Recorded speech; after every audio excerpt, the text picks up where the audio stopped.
I,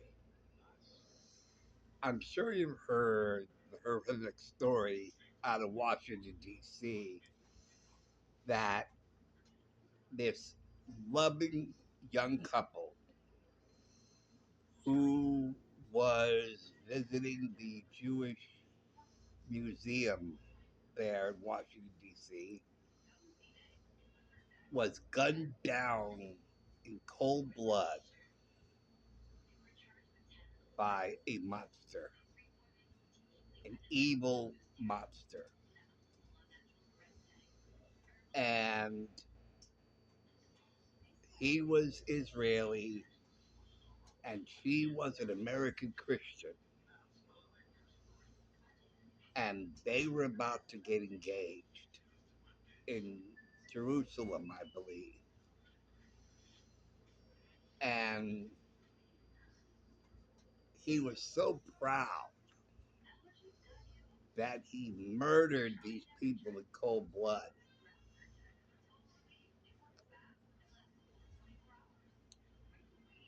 That upon being arrested, he chanted, "Free, free Palestine! Free, free Palestine!" And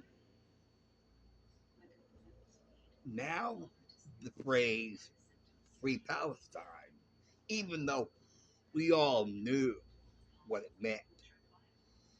Okay, we all knew that free Palestine, and from the river to the sea, Palestine would be free, is a call to eliminate the Jewish people, a full-blown genocide, and wiping Israel off the face of the map. And I've said many, many times, your goal of eliminating the state of Israel doesn't hurt only the Jews.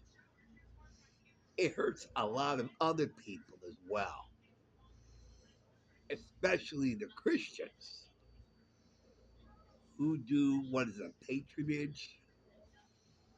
They go to Israel to go on the Jesus Christ tour where they're able to walk the same path that Jesus walked. So, in eliminating the state of Israel, you're also eliminating a tourist attraction. A tourist attraction, and you're destroying the whole industry of tourism in the state of Israel. So, and I've said this many, many times. So here you have an American Christian woman and an Israeli man who are going to get engaged in Jerusalem. That the Jew and the Christian can love each other and build a future together. And so we have the unhinged far left who has been echoing this chant, "Free, free Palestine." And now that it takes on a whole dark meaning, even though we all knew, it meant a call to violence and a call to genocide, even though we all knew that. But now the line is crossed. Now that individual crossed that line. And once that line is crossed, you can't uncross it. You can't undo it. Once it's done, it's done. Because now the phrase has a whole new meaning. So every time you hear free Palestine, it now means Allah Akbar. So when I see on the news him getting hauled away and him shouting, free Palestine, I respond, in other words, Allah Akbar, Allah Akbar. Because that's what that phrase means now. And you can't unapply it. You can't undo that. It's done now. Because now free Palestine, the call for free Palestine is Allah Akbar. The murder, the cold blooded murder of millions of innocent people, men, women, and children. And how different is that than that same group of people, same group of innocent men, women, and children who were mercilessly slaughtered during the Holocaust? Because there is no difference. Because now we have modern day Nazis, and that's who they are. We have modern day Nazis, which basically they say will finish the job that Hitler started. Because that is exactly what they're doing. They're declaring an intifada is intifada. You want intifada? You're modern day Nazis. That's what you are. And you say, there were people who had the beginnings of the right idea. Hitler, for example. So we'll finish the job. They had the right idea. They were stopped. We'll start it. And all of the free Palestine useful idiots are basically the modern day Nazis to finish the job that Hitler started. Now, do we sit by and do nothing like they did back in the 1940s and 30s? Or do we put a stop to it and say, no, it's wrong? It is absolutely wrong. Because if they changed it from Jew to black, oh, we'd have a totally different reaction. You know, any attack on any group, no matter who it is very antisocial. And coming from the side of the spectrum that preaches about equality, and I'll tell you, this whole business they have about inclusion, it's a lie. It's a bold-faced lie. This DEI bullcrap, and it's bullcrap because it's a lie. Because you can't have it both ways.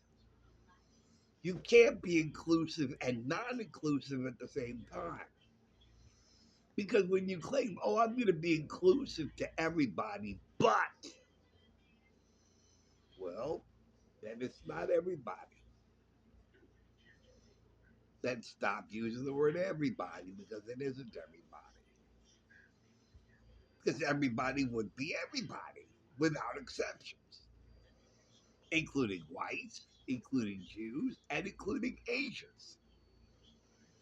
because those are the three groups, and I'm speaking from a sociological standpoint, because sociologically speaking, they've isolated three groups that they exclude. They're inclusive with exceptions: whites, Jews, and Asians. Those are the three. Nope, we're not going to include whites. We're not going to include conservatives. Okay, four then: whites, Jews, conservatives, and Asians. Four people, four groups of people they exclude: whites, Jews, conservatives, and Asians. Nope, nope. You're not part of this. You'll never be part of it. You're never part of DEI. You're never part of inclusion. We'll exclude you. We'll exclude the Asians. We'll exclude the Jews. We'll exclude the whites. We'll exclude the conservatives. So really you can't have it both ways. But that's the way they are. And so now we have two universes that have been obliterated because, from the Jewish perspective, every human soul, every human being is its own universe. And according to Jewish, I don't know, according to Judaism, when you save a human being from death or from murder, you're credited as saving an entire universe. And once you take the life of a human being, you are marked as obliterating a universe. And that individual obliterated two universes, two beautiful, young universes that had its whole life ahead of them.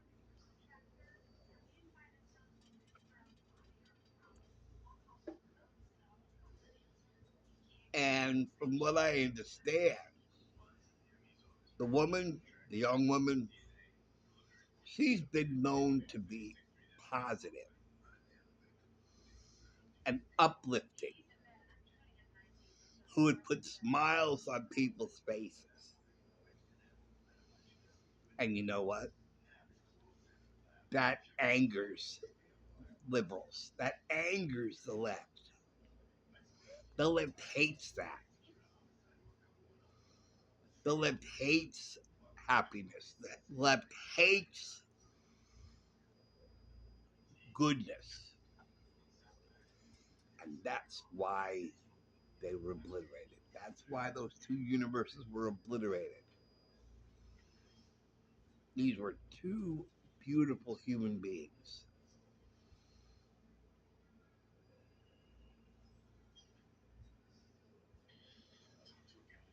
But now, Allah Akbar,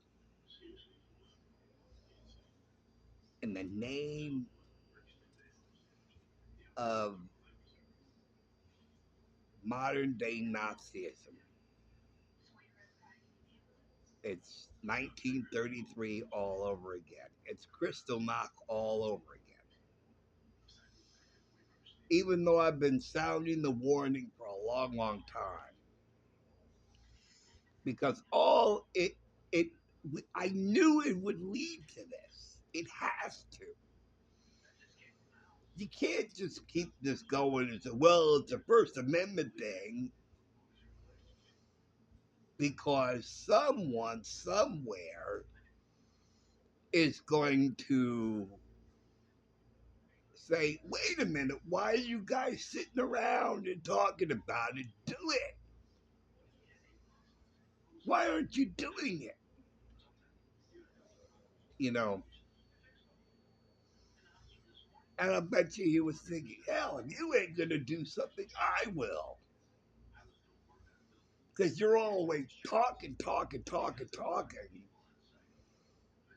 And hell, I'll frickin' do it if you're not going to do it. And that's how dangerous it is to let that kind of rhetoric go unchecked. Because someone is going to think you're talking about how evil they are, but yet you're not going to do anything. So I'll do something. And sure enough, he did. And they're talking about implementing the death penalty on them. Good. Which is something that Trump had said when there was that shooting at the Pittsburgh synagogue some years ago, and he called for the death penalty for anybody who murders a Jewish person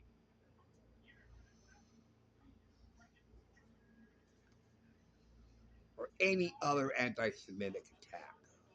Well, has to be murder, you know. You murder a Jewish person, you're a dead man. And they're calling for the death penalty on us. So anyway, I just wanted to voice my reaction to what had happened in Washington D.C. And that was the thing. It was a Jewish museum. There was nothing political there. All it was a museum that showcased all of the contributions of the Jewish community in Washington, D.C. That's what that place was. Nothing political, no ties to Israel, nothing. It was just American Judaism in Washington, D.C. That's what that museum was. There was nothing there about Israel. There was nothing political in that place. And yet, this individual made it political. So that's, I don't know what you call that. I don't know if you call that irony or you call that interesting. Call it something. But that's how misguided it is. And they want, and they go Zionist, anti-Zionist. You're talking about Jewish people. Say what it is. Don't be afraid to use the word. This is the whole thing about what the left does. It changes the language. And they talk about conservatives with dog whistles. That we say one thing and it really means something else. And that's what they do. They're hypocrites. They project.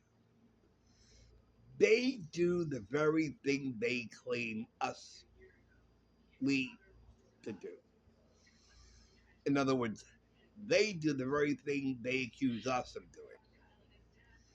They accuse us of dog whistling, and that's what they do. When they talk about Zionists, which is not a bad thing. I mean, come on. Zionist, so big damn deal. You know, bad back Zionism has already been established. They don't consider themselves Zionists. They consider themselves Israelis. Those who live in Israel are Israeli. They've been living there for decades.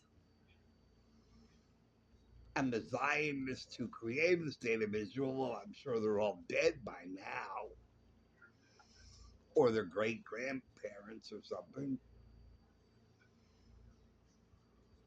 But we know what you mean. You mean Jews.